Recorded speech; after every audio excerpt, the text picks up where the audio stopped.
ఎక్స్పీరియన్స్ని మీతో షేర్ చేసుకుందాం అనుకుంటున్నాను ఈ వీడియోలో. వీసా ఇంటర్వ్యూకి ముందు మనకి చాలా డౌట్స్ వస్తాయి కదా. నాకైతే చాలా డౌట్స్ వచ్చినాయండి.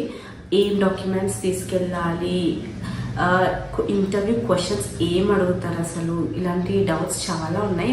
ఈ వీడియో చూస్తే మీకు డెఫినెట్గా అన్ని డౌట్స్ క్లియర్ అయిపోతాయి. So first of all visa processing ఎలా జరిగింది, ఏంటి, నా వీసా ఇంటర్వ్యూ ఎక్స్పీరియన్స్ మీతో ఇవాళ నేను షేర్ చేసుకుందాం అనుకుంటున్నాను. సో వీసా ప్రాసెసింగ్కి ఫస్ట్ మనం వీసా స్లాట్ బుక్ చేసుకోవాలి.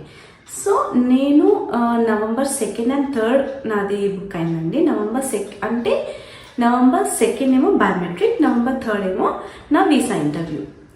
సో బయోమెట్రిక్కి నేను తీసుకెళ్ళిన డాక్యుమెంట్స్ ఏంటంటే నా పాస్పోర్ట్ అండ్ నాకు 2 పిల్లలు ఉన్నారు, సో వాళ్ళ పాస్పోర్ట్స్. సో మా DS-160 కన్ఫర్మేషన్ అండ్